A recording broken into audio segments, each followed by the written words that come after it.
Hurricanes for Dummies, how rising CO2 levels changes them.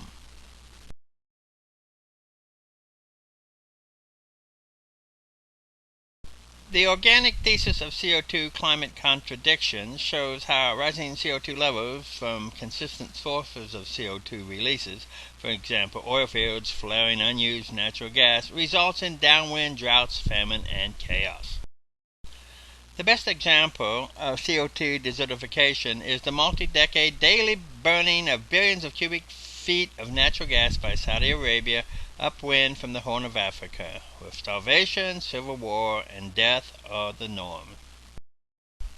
As noted repeatedly, the Saudi blame for the African disaster was seen in how during the 9-month 1973-1974 OPEC oil embargo, when Saudi production dropped by 95%, the rains returned to the Horn of Africa. Another more recent example is the destruction of the Amazon basin in northeast Brazil from the development of massive deep water wells off the coast of Brazil's Budi. With each annual increase in wells, the drought has spread inward like a cancer destroying life on Earth. The YouTube Drought 2012 explains how a sudden acute massive elevation of CO2 from megafouls can cause in a short time what long-term chronic plumes of CO2 can do to the environment, biomass, and food chain. The previous examples of CO2 affecting precipitation patterns over land provide insight into how rising CO2 affects weather patterns over the ocean, in particular hurricanes, also known as typhoons and monsoons. Changes do occur, based primarily on the fact that CO2 likes water more than water likes itself, which is behind the common commercial fact of carbonated beverages like beer and soda pop, wherein up to almost 30% of volume can be carbon dioxide. Atmospheric changes from rising CO2 echo CO2's hydrophilia only more significantly, not only in impact, drought, famine, war, and death, but in how a molecule of CO2 will bind about 34 molecules of water in something called herein a frequency resonant quantum, FRQs. Buttressed by photos, data, and events, key differences exist between water bound to particulates and to CO2. One difference is the opaqueness or transparency. The former refracts while the latter cloaks the water into invisibility. One example of cloaking, shown in the Drought 2012 vid, was the plume of smoke and CO2 from the 1991 burning Kuwaiti oil fields. They transected a cloud mass over the Arabian Peninsula on the way to further desiccate the Horn of Africa. Notice the missing clouds on either side of the smoke plume. Another example, germane to this vid, is the visible shape of hurricanes. Years ago when they came ashore they were donuts. Today they are blastomas. There is something odd about the cloaking of Bonnie. Bonnie's upper right boundary has a circular indentation of partial cloaking. The origin of this unusual shape is illegal burning of natural gas by Gulf of Mexico oil wells. As explained later, it accounted for Bonnie's sudden drop in strength, as well as why Charlie, over nearly the same spot, increased 2 levels in a few hours. In the open ocean, they form as donuts until they approach the land masses, from which CO2 blastomas visibly render invisible the hurricane area, encountering the remnants of human CO2 thinning. Consider Hurricane Francis 2004. Important to note is that when the water is stripped from particulates to form FRQs, the wind remains.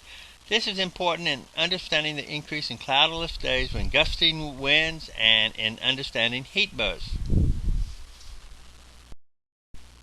This image shows the multi-day track of Hurricane Charlie, which shows how the visible shape changes in response to encountering landward CO2 blastomas.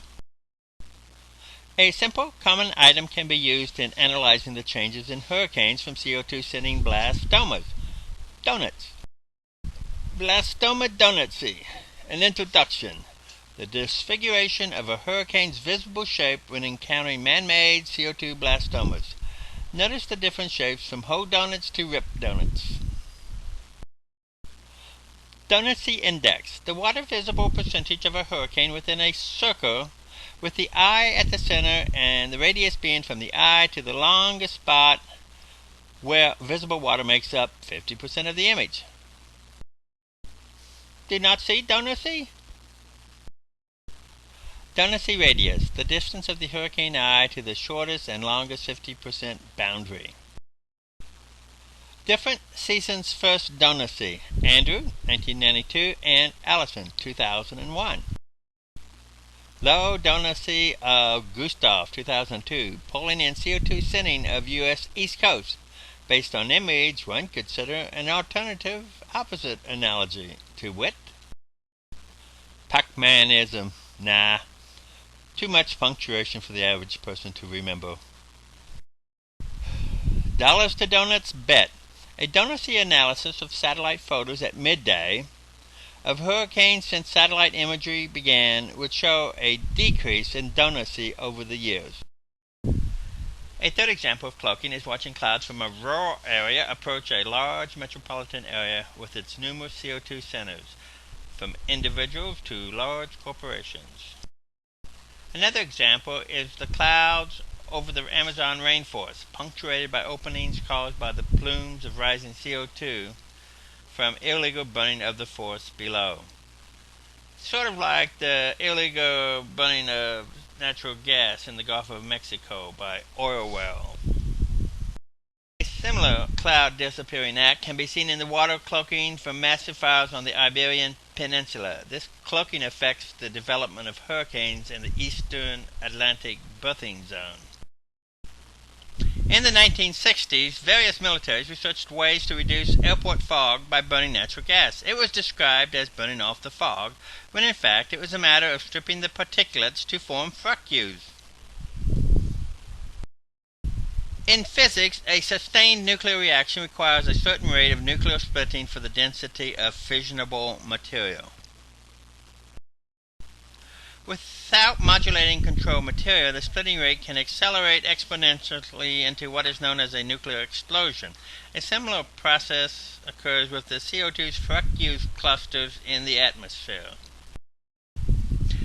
When agitated, they destabilize adjacent clusters, which leads to violent weather, as each closely packed H2O homebody wants its own home, which requires a suburban sprawl. Analogized differently, the polygamous marriage of fructose becomes an atmospheric divorce court of violent explosive separations. What had been contained in a small volume suddenly demands a larger volume, with water no longer being cloaked, thus big wind and big rains. European fires generate desiccating blastomas of CO2 which cloak moisture. Fructose can prevent the hurricane formation.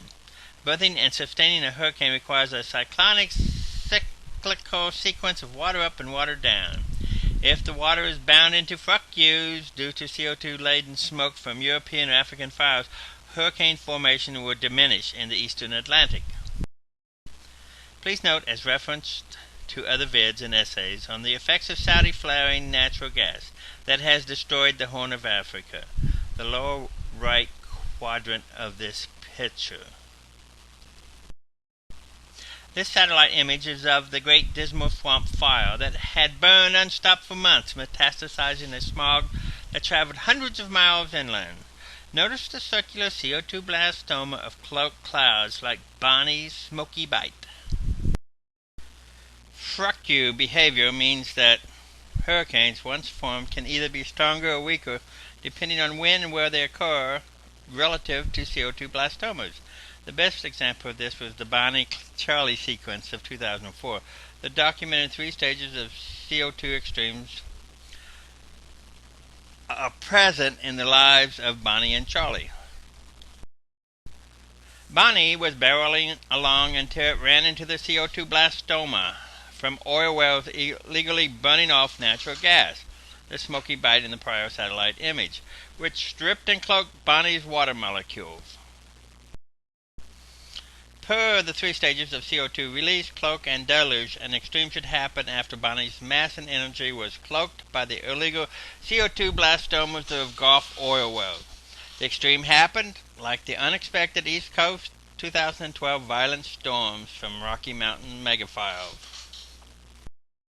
Thus, hurricanes that arrive into a virgin CO2 blastoma will be diminished as the moisture needed to sustain the water up, water down cycle vanishes into thin air.